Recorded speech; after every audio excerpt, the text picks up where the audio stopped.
Boa noite. Boa noite.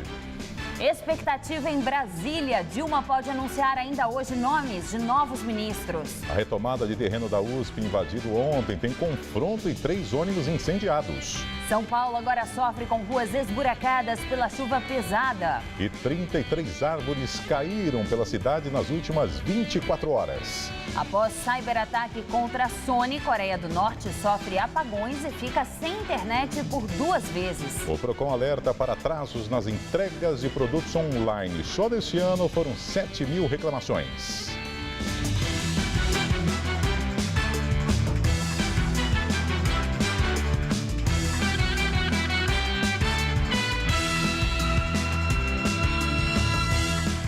Tem muita gente que fez compras de Natal pela internet e não vai receber o presente. O Procon de São Paulo recebeu no primeiro semestre do ano quase 7.000 reclamações sobre atrasos na entrega de produtos online. Saiba o que fazer para não ficar no prejuízo. Maria Silvia foi fisgada por uma dessas promoções da internet. O celular de R$ 1.500 saiu por R$ 900 na compra online. A loja prometeu entregar antes do Natal, mas a empresa não cumpriu o prazo de 7 dias. Agora, o aparelho que seria presente para o filho de 10 anos só vai chegar em janeiro. Eles falaram que a demanda de pedidos acarretou nessa demora. E qual foi a sua reação, assim? Chateada, primeiro, porque uma criança de 10 anos estava esperando o presente. Indignada, porque se você compra, eles te mandam um e-mail com uma oferta atraente, você entra no site, compra, espera aquilo, né? Então, uma reação meio assim, chateada mesmo. Além da alta demanda desta época, as empresas costumam alegar a falta do produto no estoque, já que alguns se esgotam justamente pelo preço baixo. O consumidor tem 3 alternativas: optar por um item similar de preço equivalente, cancelar a compra e solicitar o estorno do valor pago, ou ainda exigir o cumprimento do prazo, mesmo com a negativa da empresa. Segundo o Procon de São Paulo, no caso de desistência, o ressarcimento deve ser imediato. Se a tentativa de negociar a entrega no prazo não funcionar, o cliente pode até ser indenizado. Porque tem a frustração do não presente do Natal, né? De não chegar para o Natal, que pode sim dar direito ao consumidor, independente dele optar por aguardar o produto, para não perder essa oportunidade, dele ser ressarcido desse prejuízo. Para que as encomendas ao Bom Velhinho cheguem para a noite de Natal, uma opção mais segura são as compras nos shoppings. Nem sempre o consumidor vai encontrar aqui aqueles preços imbatíveis de uma promoção relâmpago na internet, mas pelo menos ele já sai daqui com os produtos nas mãos. Tatiana pensou nisso e veio ao shopping procurar presentes que não chegariam a tempo se fossem comprados na internet. Foram coisas que eu vi na internet, mas que não dava mais tempo de comprar, então eu vim comprar aqui no shopping. Para alguns consumidores, a compra física tem uma vantagem que computador nenhum oferece. Pega, toca o produto, é diferente. Esse encantamento eu acho que o virtual ainda não consegue dar a gente. Da Santa Casa de Misericórdia de São Paulo aprova o afastamento do provedor Calil Rocha Abdala e libera imóvel na Paulista como garantia de empréstimo. Em reunião realizada nesta terça-feira, a mesa administrativa da Santa Casa de São Paulo aprovou o pedido de afastamento feito no último domingo pelo provedor Calil Rocha Abdala.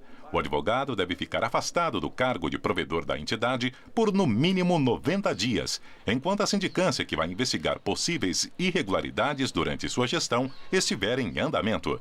Essa licença foi no melhor intuito da Santa Casa para dar mais lisura e transparência a uma novidade, mais do que novidade, de uma necessidade da Santa Casa em apurar em sindicância possíveis responsabilidades do que foi auditado. O provedor, num ato maior, se licencia para dar mais transparência para essa sindicância. Também foi aprovada nesta reunião a liberação de um imóvel da Santa Casa para ser usado na viabilização de um empréstimo com a Caixa Econômica Federal no valor de R$ 40 milhões. A alienação do imóvel foi feita para evitar que o pronto-socorro e o hospital tivessem que ser fechados pela falta de dinheiro para itens essenciais. Essa liberação da mesa, desse imóvel em garantia, nos dá um outro cenário, um cenário de credibilidade da mesa em relação à nossa postura de gestão nova, mais ainda, nos dá força para continuar negociando com fornecedores e funcionários para continuarem na Operação Santa Casa. Reintegração de posse de terreno que pertence à USP termina com 3 ônibus queimados e confronto com a polícia. O terreno foi invadido por sem-tetos e funcionários terceirizados da USP no sábado. A área fica próxima ao Hospital Universitário, no Butantã, zona oeste da cidade. Hoje pela manhã, os invasores entraram em confronto com a polícia. 3 ônibus foram queimados dentro da cidade universitária. Os manifestantes tentaram bloquear a Avenida Corifeu de Azevedo Marques e uma guarita da universidade também foi atacada. Segundo a Polícia Militar, as famílias começaram a ser retiradas do terreno por volta das 11 da manhã. Por meio de nota, a USP informou que pediu a reintegração com a responsabilidade de manter a integridade dos espaços que compõem o patrimônio da universidade, incluindo a área desocupada necessária para suas atividades. A universidade reconhece a gravidade dos problemas sociais e habitacionais da população da favela São Remo e que participa do desenvolvimento de ações de reurbanização, em parceria com os governos municipal e estadual.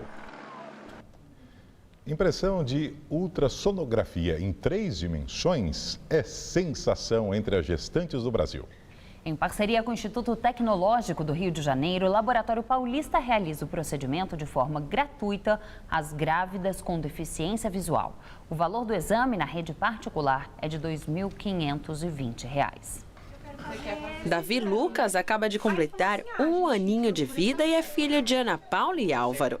O casal é deficiente visual e teve receio quando descobriu a gravidez. O medo da criança ter a patologia por ser congênita, a insegurança mesmo de como cuidar, pra gente que é deficiente é complicado, eu achava que era muito difícil, né? Estes moldes são do próprio Davi Lucas, feito a partir da ultrassonografia, aqui com 12 semanas de gestação, com 22 e já com 33, quase 8 meses. São impressões em 3D que agregam o tato para que deficientes visuais possam acompanhar o desenvolvimento do bebê ao longo de toda a gravidez. Mesmo o médico descrevendo tudo isso, para a gente faltava alguma coisa, né? E aí, a partir do momento que a gente conseguiu pegar mesmo nos bonequinhos, né, ter a sensação de como era mesmo tudo aquilo que eles estavam descrevendo, aí uma emoção muito grande, foi uma alegria enorme, assim. A impressão é realizada pelo Instituto Tecnológico do Rio de Janeiro e o Laboratório Alta Excelência Diagnóstica de São Paulo, o único a realizar este tipo de procedimento no Brasil. Para as mães que não enxergam, é tudo gratuito. No Brasil, a impressão em resina já é utilizada para estudos há cerca de 10 anos, mas somente nos últimos 2 foi ampliado para as famílias. Não há uma restrição na quantidade de impressões, mas a recomendação médica é começar a partir da 10ª semana de gestação. O exame é um exame obstétrico, só que necessita de uma contribuição, de uma colaboração bastante grande da posição do bebê, da quantidade de líquido, para que a imagem fique boa e a gente consiga então pegar esse bloco de imagem e fazer uma impressão, né, tridimensional, um boneco, né, que possa ser então entregue à nossa cliente. Lembrando que o ultrassom é um método de imagem de necessidade médica, com indicação médica. Então a gente não pode banalizar isso. Os detalhes do bebê já com quase 9 meses são tantos que é praticamente uma forma de segurar a criança antes mesmo do parto. Mas para os deficientes visuais é a chance de aproveitar a tecnologia para a inclusão social. Ela tem uma sensibilidade maior, então acho que é um grande presente isso da gestante com deficiência visual conseguir sentir o bebê. Quando os pais não têm a deficiência, eles estão lá acompanhando o ultrassom, eles acompanham todo o pré-natal e conseguem estar visualizando o crescimento, o desenvolvimento da criança. E para nós, que somos deficientes visuais, fica mais complicado. E com esse projeto, propiciou para que a gente possa estar tocando e sabendo como o Davi Lucas estava crescendo na barriga da Ana Paula, e assim dando uma alegria ainda maior para a gente, que já estava feliz com a chegada dele e agora com a possibilidade de estar acompanhando pelo ultrassom em 3D, foi algo maravilhoso. O presidente Dilma Rousseff sanciona sem vetos lei que regulamenta a guarda compartilhada. Publicada na edição de hoje do Diário Oficial da União, a lei, que altera o Código Civil, estabelece que a Justiça adotará a medida mesmo quando não houver acordo entre os pais. Pelo texto, o tempo de convivência com os filhos deve ser dividido de forma equilibrada entre mãe e pai. A partir de agora, ambos serão responsáveis por decidir em conjunto, por exemplo, a forma de criação e educação da criança, autorização de viagens ao exterior e mudança de residência para outra cidade. Pelo projeto, a guarda unilateral será concedida apenas quando um dos pais abrir mão do direito ou caso o juiz verifique que o filho não deva permanecer sob a tutela de um dos responsáveis. A Prefeitura de São Paulo deve iniciar em abril do ano que vem a terceira etapa das obras de revitalização do Largo da Batata. Mas enquanto isso não acontece, os próprios moradores da região e participantes de coletivos têm feito várias intervenções no local. Um cantinho com sombra para descansar e até um pequeno canteiro com brotos, é claro, de batata. O novo cenário do Largo da Batata em nada se parece com a planície de concreto que existia aqui. O largo, que escondia relíquias dos primeiros povos indígenas a habitar o local, começou a receber melhorias há cerca de 10 anos, quando o projeto do metrô Faria Lima foi aprovado. Apesar das obras nas calçadas, na iluminação e o aterramento de fios, o resultado da modernização se traduziu num espaço pouco convidativo. Há 10 anos atrás, se você viesse aqui, você ia ter uma quantidade de forrós incríveis, uma quantidade de camelô, casas do norte, produtos do Brasil inteiro, uma mistura de gentes, crenças e raças fabulosa, né?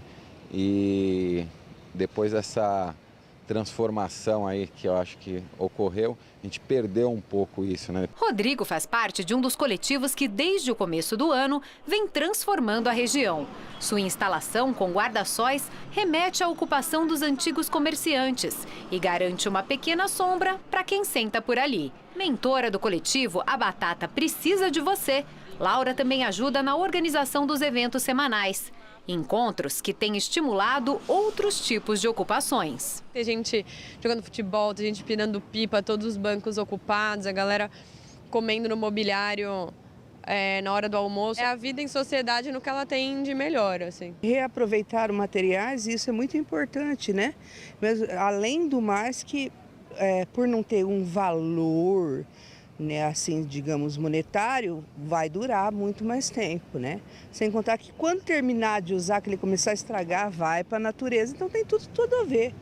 Desde que as intervenções recomeçaram aqui no Largo da Batata no começo do ano, cada vez mais artistas e profissionais surgem com novas ideias. Como, por exemplo, esta biblioteca pública ao ar livre, que tem 4 princípios bem simples. Leve, leia, traga de volta e doe um livro. O objetivo desses grupos agora é criar um memorial com o histórico das mudanças e dos eventos que aconteceram aqui e ampliar o leque de atividades. Projeto que, a partir de 2015, conta com a ajuda de R$36 mil do município, aprovada em edital.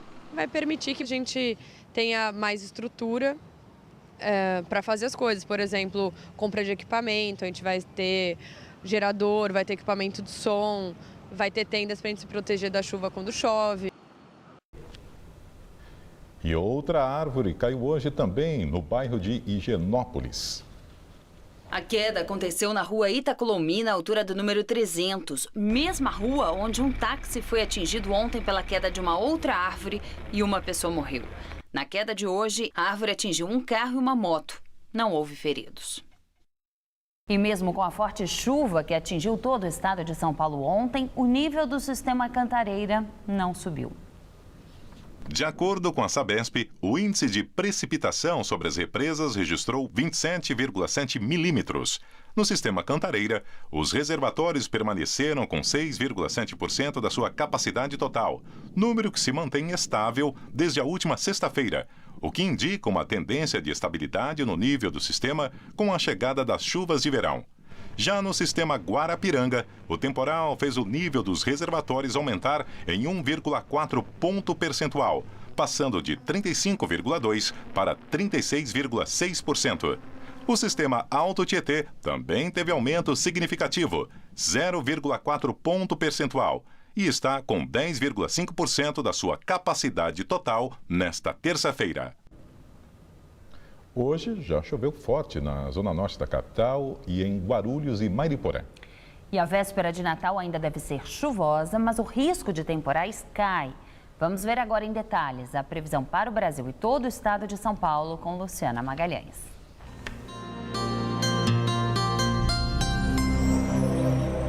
A véspera de Natal será de chuva na maior parte do Brasil.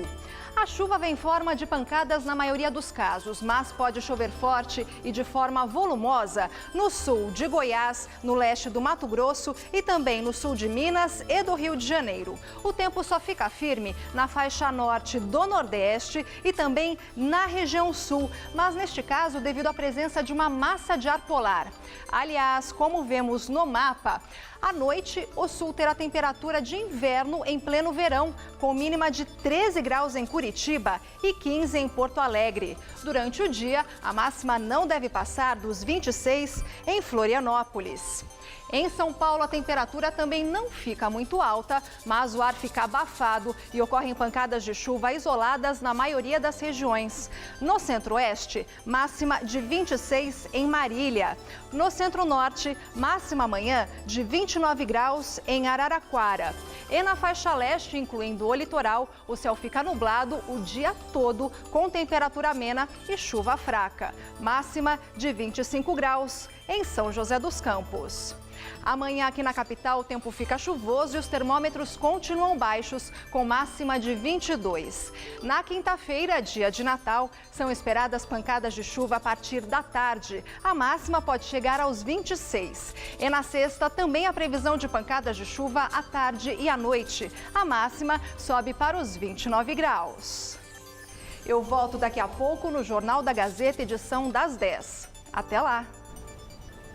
E a Prefeitura de São Paulo informou hoje que o rodízio municipal de veículos será suspenso a partir desta quarta-feira, dia 24, até o dia 12 de janeiro de 2015. Segundo o governo municipal, a medida foi tomada por conta do baixo fluxo de veículos na cidade, causado por fatores como as férias escolares e coletivas de trabalho, que acontecem entre o fim e início de cada ano. O Banco Central reduz para quase zero a previsão de alta do PIB deste ano. De acordo com o relatório da autoridade monetária, a economia brasileira deverá registrar expansão de apenas 0,2% este ano.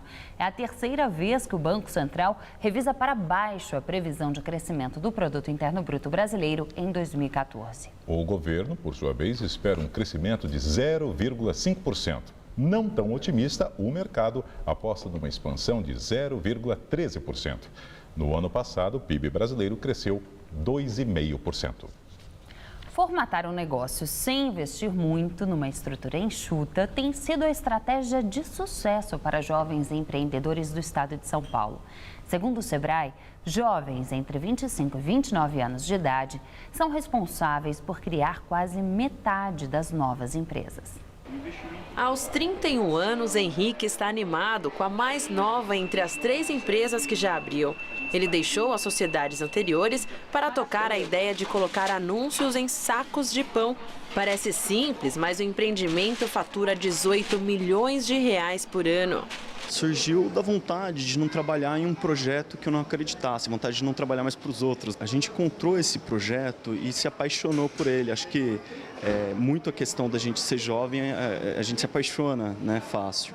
E quando a gente se apaixona, a gente acredita, a gente vai atrás, a gente supera barreiras, né? A empresa de Henrique está dentro dos 76% dos negócios que, segundo o Sebrae, sobrevivem no mercado nos primeiros 2 anos de funcionamento.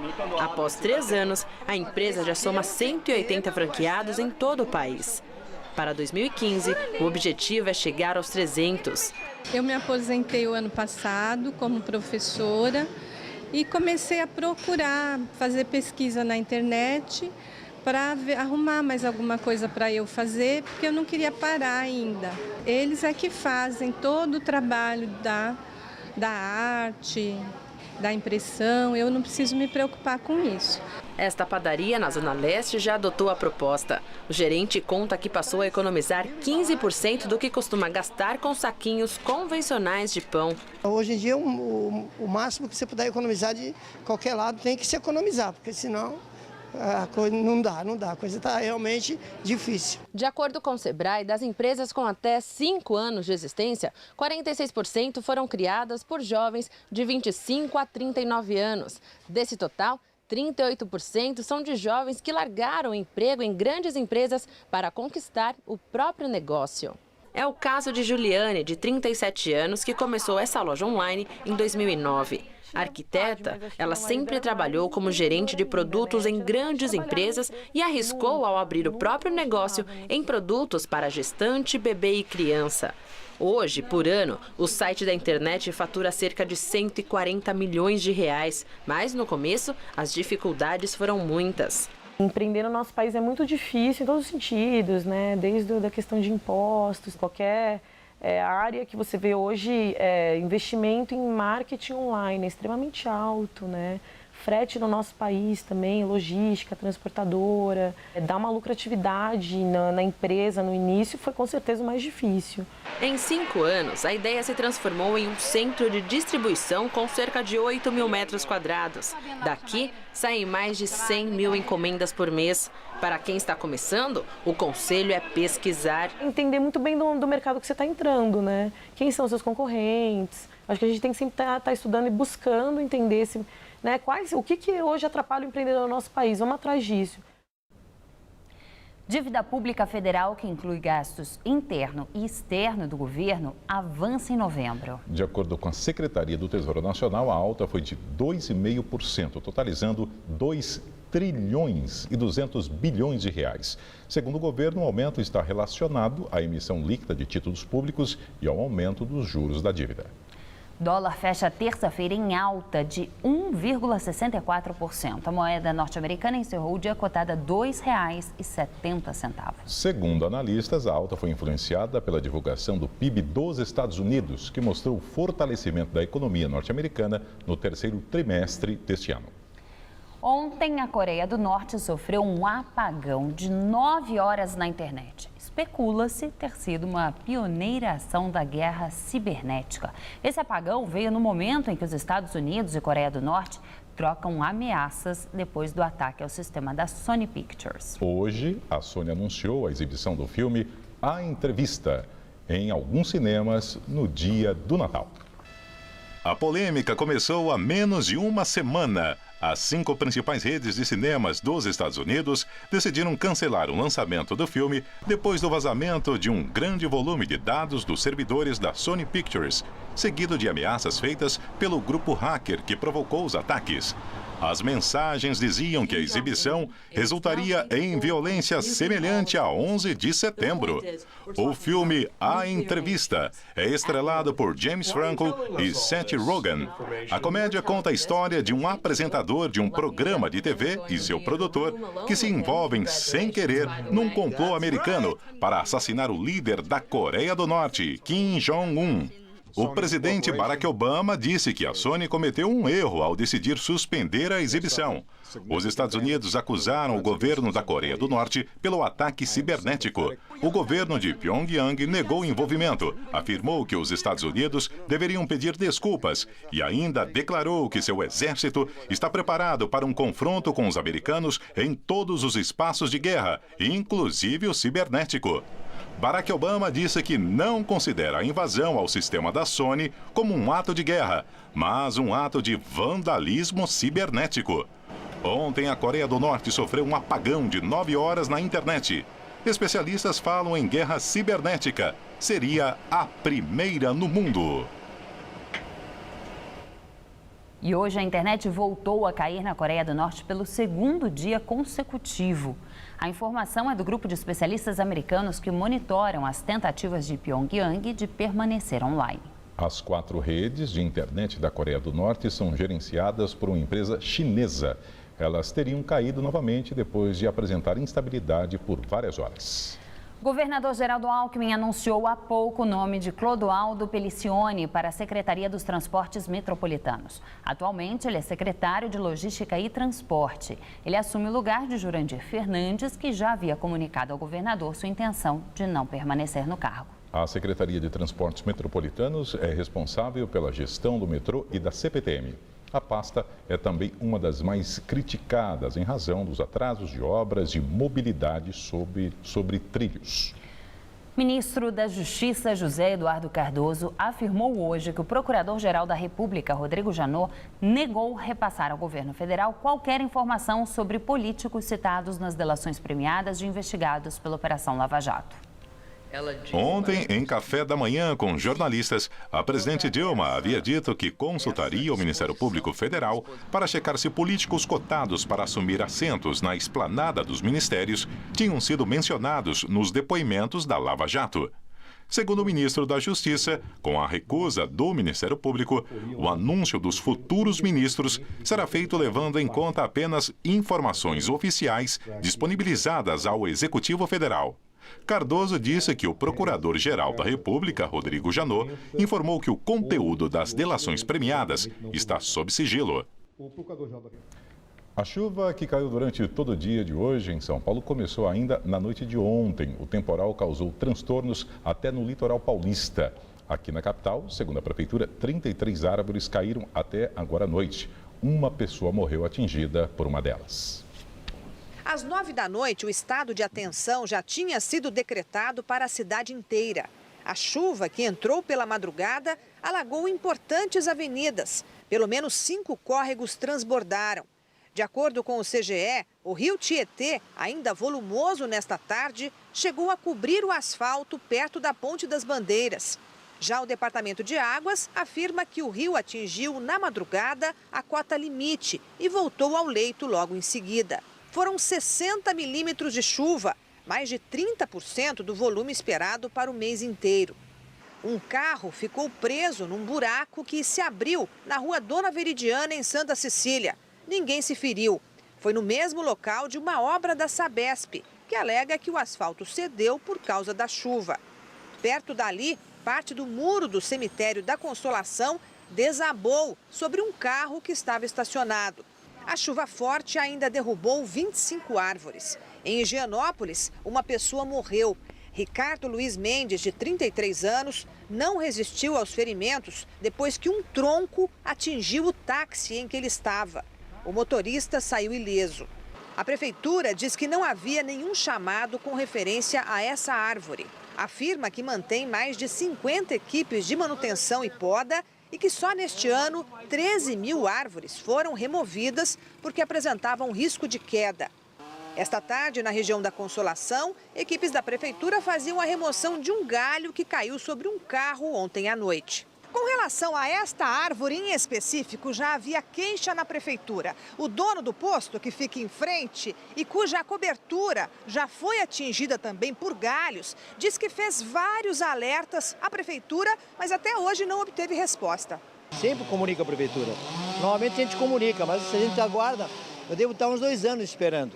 E só vieram hoje porque aconteceu o acidente ontem. A gente fica, às vezes, 1 hora no telefone esperando a boa vontade de atender a gente. Mas, infelizmente, que tem problema de árvores, que é o problema de estratégia deles, árvores que tem que ficar mais tempo, outros não podem mexer, e a gente fica aguardando. Um alagamento bloqueou a rodovia Anchieta, que ficou congestionada no sentido litoral. Reflexo também das inundações que atingiram 5 cidades da Baixada Santista, onde o volume de chuva acumulado até esta manhã, 171 milímetros, foi o maior das últimas 4 décadas. E a seguir, as notícias do esporte. Gabriel Medina, campeão mundial de surf, desembarca em São Paulo. Com a taça na mão, o surfista de 21 anos é recebido com festa dos fãs.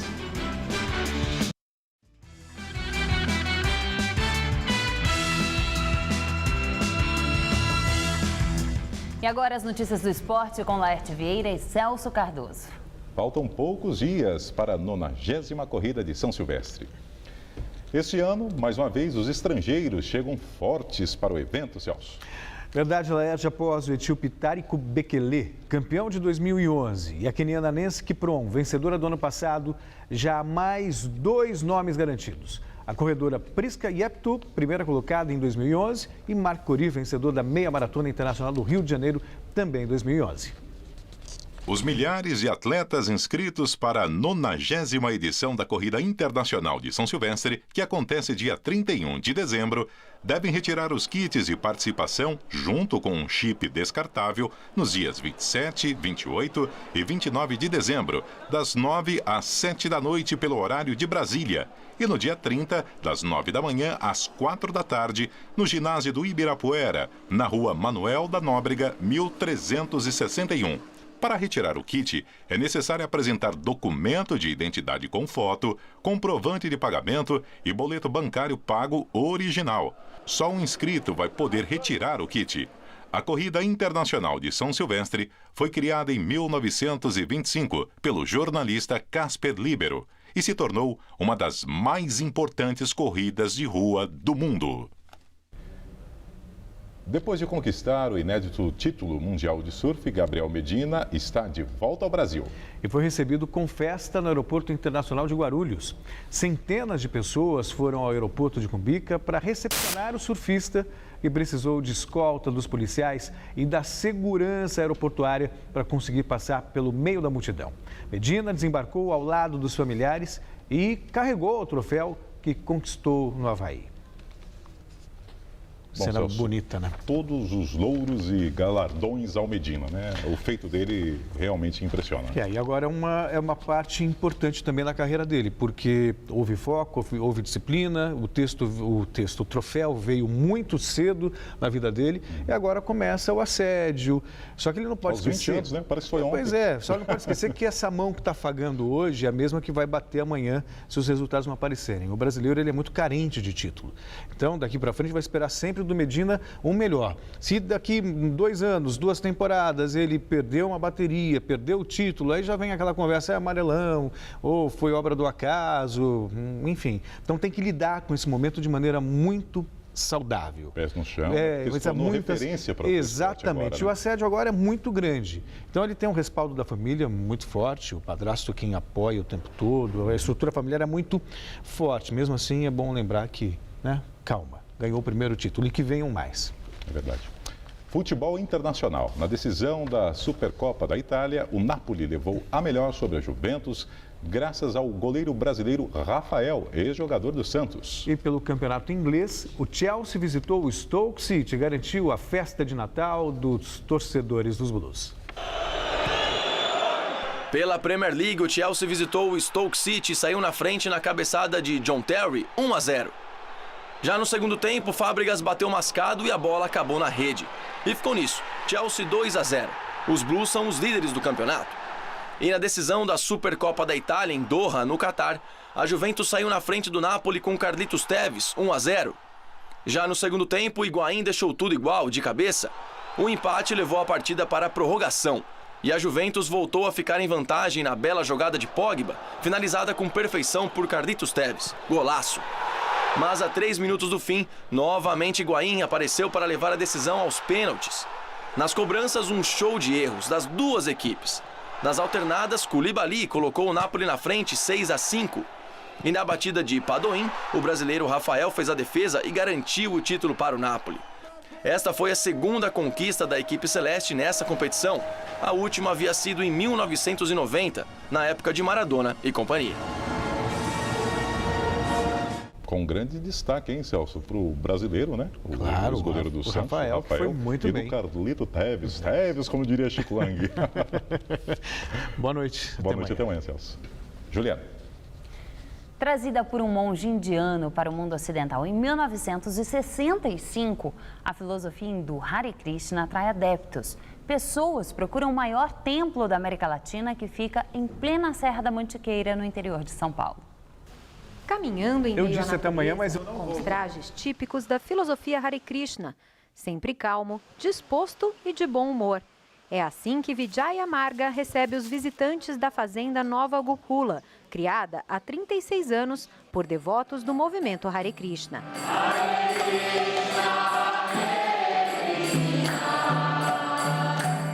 área de proteção ambiental aos pés da Serra da Mantiqueira, na zona rural de Pindamonhangaba, abriga a maior comunidade Hare Krishna da América Latina.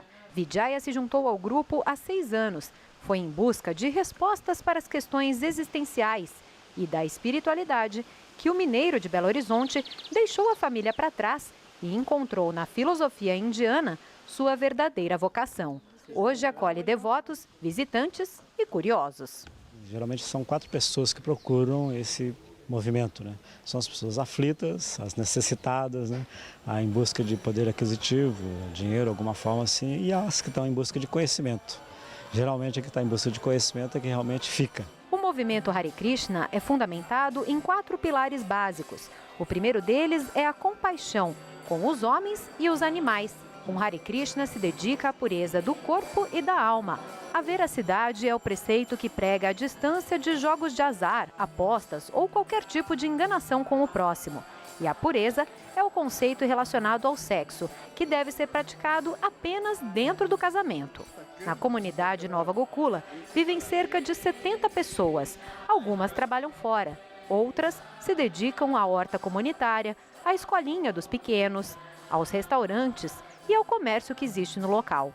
A taxa dos visitantes e o lucro das pousadas são o que mantém o local, visitado por cerca de 10 mil pessoas todo ano. O movimento passou por várias fases, né?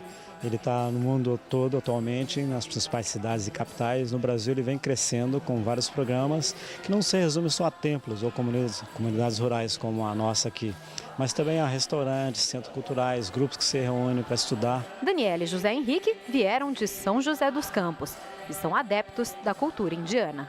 Aqui é um lugar que me transmite muita paz, muita tranquilidade. Para quem não conhece, recomendo porque ele emociona. Os rituais da cultura Hare Krishna são normalmente rituais de passagem. E hoje, um deles, que é muito importante, acontece aqui no templo. É justamente a iniciação das crianças. Acontece quando o bebê tem 6 meses. E dessa vez, é a Marra que vai participar.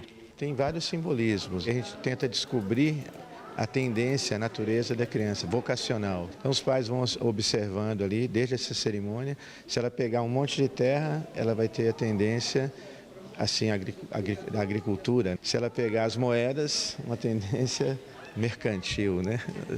Se pegar o livro, vai ser um intelectual. Marra se mostrou uma futura intelectual e foi aplaudida.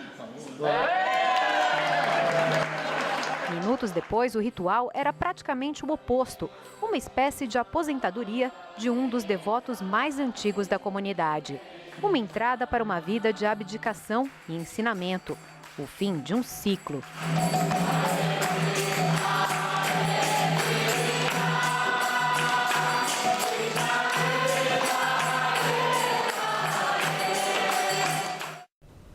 A seguir, após sequência de 3 ataques em apenas 3 dias, o governo da França reforça a segurança. E o terror também assusta a Austrália. Depois de sequestro e morte em loja de café, primeiro-ministro alerta para o risco de novos ataques terroristas no país.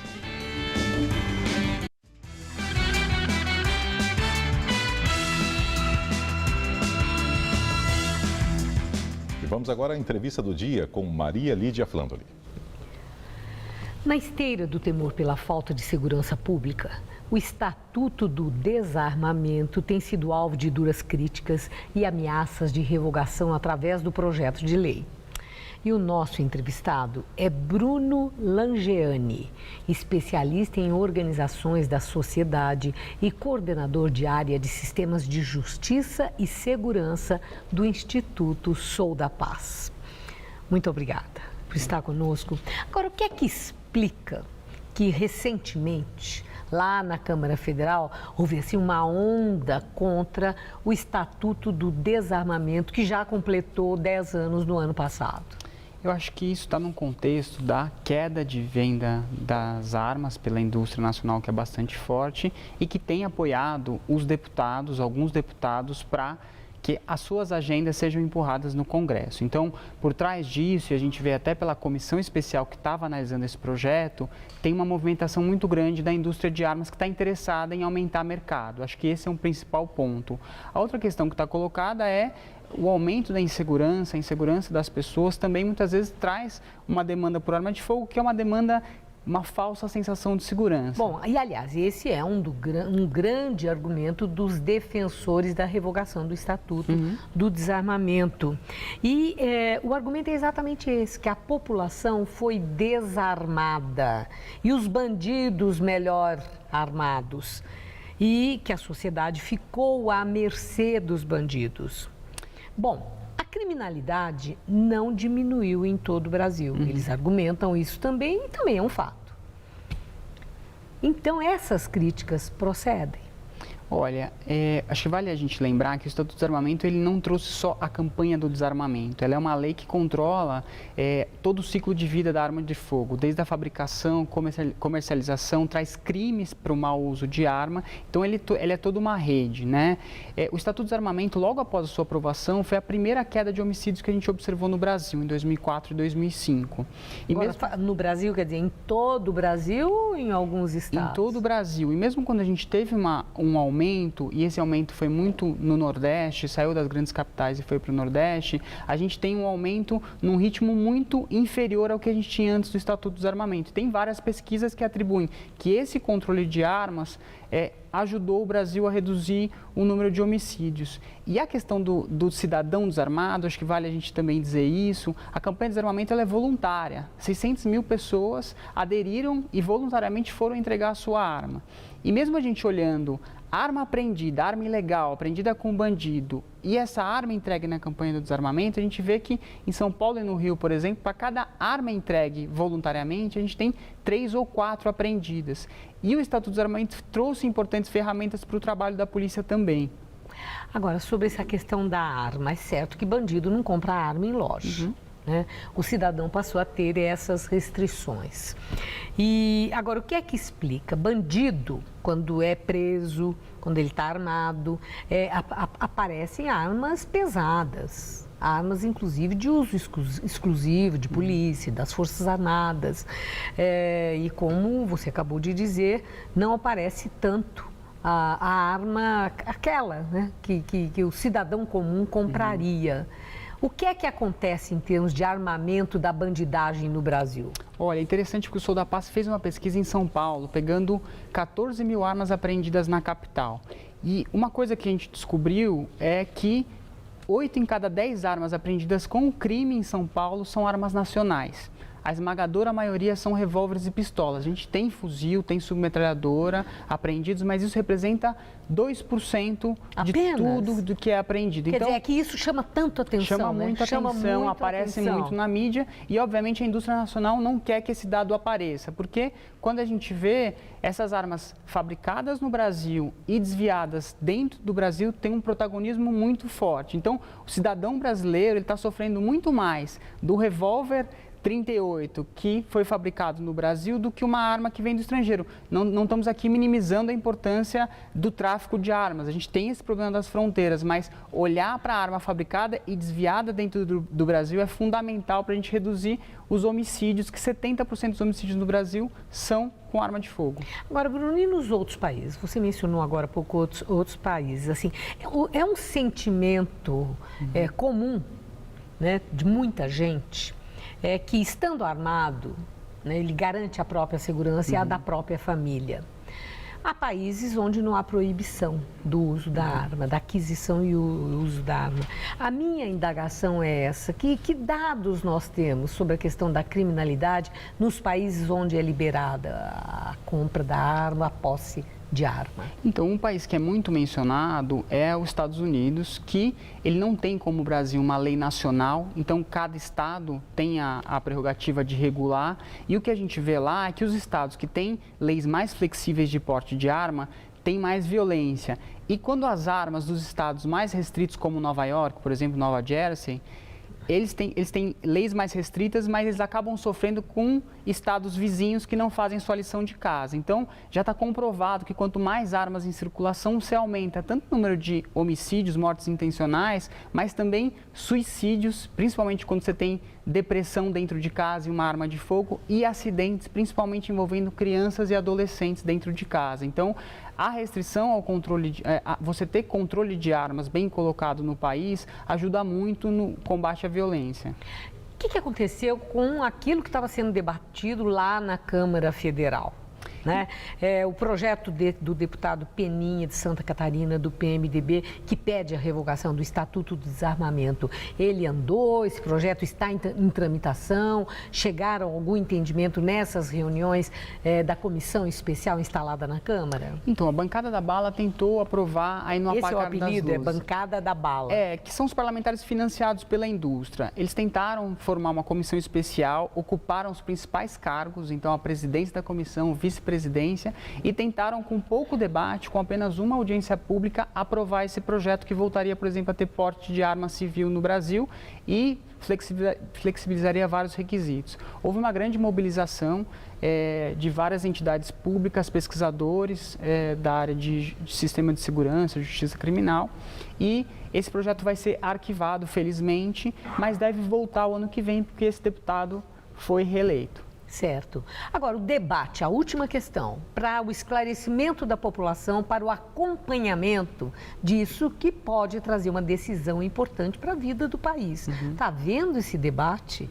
As entidades da sociedade que são contra o desarmamento ou que sejam a favor do desarmamento, está havendo uma promoção de debates esclarecedores? Olha, esse ano foi muito difícil porque foi muito apressada a tramitação. Mas o ano que vem a gente espera que o próprio deputado justifique por que ele quer que o cidadão tenha 9 armas e 600 munições para cada arma por ano. Acho que com mais debate, certamente esse projeto será rejeitado definitivamente. Muito obrigada por seus esclarecimentos. Uma boa noite. Boa noite. Juliana. A família do homem que matou 2 policiais em Nova York no fim de semana afirma que ele tinha problemas mentais e era suicida. A irmã de Ismael Breslin diz que ele não recebeu do governo a ajuda que precisava para tratar dos problemas psiquiátricos. A polícia de Nova York divulgou imagens de uma câmera de segurança que mostram Breslin entrando num shopping do Brooklyn pouco antes do crime. Ele matou a tiros os policiais Wendian Liu e Rafael Ramos dentro de uma viatura estacionada. Ele postou em rede social que queria se vingar contra ações policiais que resultaram em mortes de negros desarmados. Mais um caso de impunidade faz crescer a tensão racial no país. Um policial branco de Milwaukee não vai ser acusado pela morte de um doente mental negro desarmado. O caso aconteceu em abril. O policial encontrou o homem deitado num parque. Os dois teriam brigado. O policial matou o homem com 14 tiros. O policial foi demitido. O procurador afirmou que ele não vai ser acusado porque atirou em legítima defesa. Um novo ataque na França leva as autoridades a reforçar a segurança em todo o país. O terceiro caso, em 3 dias, aconteceu em Nantes. Uma pessoa morreu. Um homem jogou uma van sobre pedestres que estavam na calçada numa feira de Natal em Nantes, a 6ª maior cidade da França. 10 pessoas foram atingidas e um dos feridos morreu. O motorista foi preso. Antes ele tentou se matar com uma faca e gritava em árabe: "Deus é grande". No domingo, em Dijon, um homem com problemas mentais jogou o carro em cima de pedestres e feriu 11 pessoas. E no sábado, em uma localidade do centro da França, um homem também com problemas psiquiátricos atacou policiais com uma faca. O premier Manuel Valls garantiu que os ataques não têm relação entre si, dizendo que a polícia está diante de indivíduos problemáticos e que podem agir sozinhos. Valls pediu vigilância e união da população e anunciou reforço na segurança em locais de aglomeração no período das festas de fim de ano. Primeiro-ministro da Austrália alerta para o risco de novos ataques terroristas no país. O premier Tony Abbott disse que as autoridades da área de segurança detectaram uma alta incidência de falatório terrorista logo depois da tomada de reféns no café de Sydney. Isso significa que o nível de ameaça segue alto e que um novo ataque é provável. Abbott pediu que a população permaneça alerta.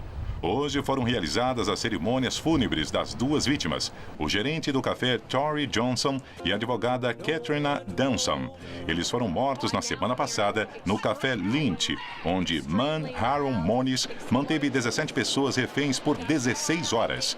O sequestrador também foi morto na ação policial. O Jornal da Gazeta termina aqui. A entrevista do dia e nossas reportagens podem ser vistas no site tvgazeta.com.br/Jornal da Gazeta. Boa noite. Nós voltaremos amanhã às 19 horas. Uma boa noite. Até lá.